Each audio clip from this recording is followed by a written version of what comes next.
थांनाय 2023 मायथाइयावबो जोंनि बिटिआरनिफ्राय टीम मोनसे थांदोंमोन बड'लेण्ड एफसि जानानै डक्टर टिआव बेयो आगुवायाव बिथांमोना बे गेमखौ इन्टारनेशनेल लेभेलाव खुङोमोन थांनाय बोसोराव नेशनेल लेभेलनि खुंदों देग्लायबो नेशनेल लेभेलनिखौनो खुंगोन होननानै बिथांमोना बुंदों बेयो मोनसे गोजौ सारिनि आरो बयजोंबो मिथिजानाय मोनसे टुर्नामेन्ट डक्टर टिआवआ सासे नागा सुबुं जानानैब्लाबो आसामजों लोगोसे नर्थ इस्टनि आरो अल इन्डिया नेशनेल लेभेलनि जि फुटबल गेलेनाय बा बायदि बायदि गेलेनाय बेयाव बिथाङा गोबां अबदान दङ आरो बिथांनि मुंखौ गोजोर खालामनो थाखाय बिथांनि मुङै मोनसे ट्रास्ट दङ आरो बे ट्रास्ट कमिटिया बे डक्टर टिआव बे टुर्नामेन्टखौ बोसोरै होबोबाय थादों आरो बे टुर्नामेन्टनि गेजेरजों गोबां गोजौ सिरिनि गेलेगिरिफ्रासो जायगा मोनो दा जोंनि बिटिआरनि टीमखौ थांनाय बोसोरनिफ्राय डक्टर रावथि ट्रास्ट कमिटिया जायगा होनायनि थाखाय आं बिथांमोनखौ साबायखर जासिदों आरो देग्लाय बोसोराव 2024 बे बोसोराव जोंनि बिटिआरनि स्पर्ट्स टीम जानानै डिमाकुसि उदालगुरि जिल्लानि बे अर्गें क्लाबखौ जोङो नमिनेट खालामदों बिथांमोना जोंनि बड'लेण्ड एफसि जानानै बा बिटिआरनि जानानै बिथांमोना बे टीम हिसाबै बिथांमोना गेलेहैगोन एबा रिप्रेजेन्ट खालामगोन आं गिबियावनो गेलेगिरि साफ्रोमनोबो आंनिफ्राय हामलायनाय जासिदों आरो बिथांमोना जाहाथे मोजाङै गेलेनानै बड'लेण्ड ओनसोलजों लोगोसे नैबे जोंनि डिमाकुसि हालामखौबो जाहाथे मुंदांखा खालामो आरो इयुनाव फैबाय थानाय गेलेगिरि बिथांमोनखौ जाहाथे थुलुंगाखांहोनाय मोनसे रादाब लानानै फैनो हायो आं बेखौनो बिथांमोननो खावलायहरग्रोयो जों नुबाय बिटिआराव गोबां माने गेलेनाय दङ नाथाय माने बांसिनै जोलुरखौसो गोसो होबाय थानाय जादों भलिबलफोरखौ जोंनि जोलुर गेलेनाया एबा फुटबल गेलेनाया ट्रेडिशनेलि फैनाय आवगायनि जोंनि जिफोर फर्थ जेनेरेशननि आवगाय बा जोंनि आगुनि जि जेनेरेशन बिथांमोनाथ' नाइरें जुमब्रा गेलेनानै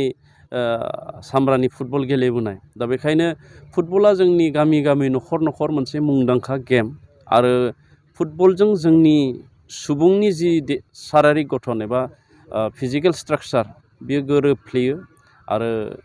बयबो गेलेनायलाय फुटबलनि जि गेलेनाय बे नामदांखा जानानै दङ दा बेखायनो जोङो बर'नि अनजाथाव गेलेनाय होननानै बुङोब्ला जोलुर आरो ओरैनोबो बुहुमनां फुटबल गेलेनायखौ गेलेनायनि राजा होननानै मोनथियो दा बेखायनो फुटबलखौनो जोंनि बे बिटिआर ओनसोलाव बा बड'लेण्ड ओनसोलाव बांसिनै गोसो होनानै गेलेगासिनो दङ नाथाय गुबुन गुबुन इभेन्ट्सफ्रावबो बा डिसिप्लिनफ्रावबो स्कपा गैया नङा गोबां दङ दिनैथ' स्पर्ट्सआ बिराद सर्टकाट माने जब मोननायनि गभर्नमेन्ट साख्रि मोननायनि बा गुबुन गुबुन साख्रि मोननायनि बिराद सर्टकाट दा बेखायनो जोंनि बिटिआर गभर्नमेन्टआ बिटिआरनि चिफ मानगोनां प्रमद बर'नि दैदेननायाव स्पर्ट्सखौ आफ्टार इडुकेसन डिपार्टमेन्ट सोलोंथाइ बिफाननि उनावनो जोङो स्पर्ट्सखौ जोबोद इम्परटेन्स होदों आरो बेबायदिनो जोङो खामानि मावनायलाय स्पर्ट्सआ दिनै फुटबलल' नङा जोंनि बड'लेण्ड ओनसोलाव गासैबो इभेन्टआ जौगागासिनो दङ आरो फैबाय थानाय समाव जोङो स्पर्ट्स डेभेलपमेन्ट बर्ड दानानै स्पर्ट्स पलिसि जों अलरेडि एडप्ट खालामबाय आरो बे स्पर्ट्स पलिसिनि गेजेरजों जेसेबांखिनि डिसिप्लिन जोंहा दङ इभेन्टफोर दङ बे इभेन्टफोरखौ डिसिप्लिनफोरखौ जोङो डेभेलप खालामनायनि जोंहा पलिसि दङ दा बेखायनो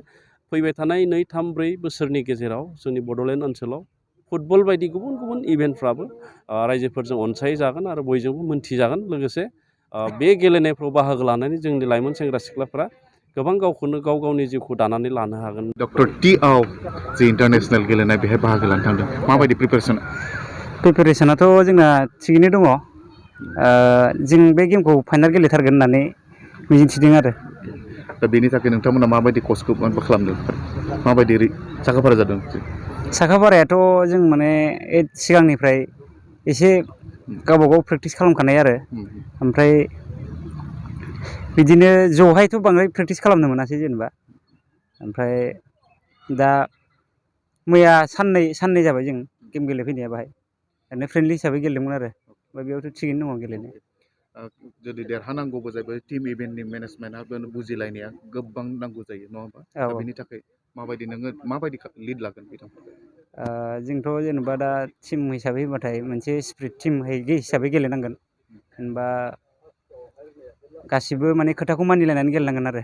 बेबायदिबाथाय जों देरहालांनो हागोन फुल फोथायनाय दङ दायो फोथायनाय दङ जों फाइनाल गेलेथारगोन आरोखि फोथायनाय दङ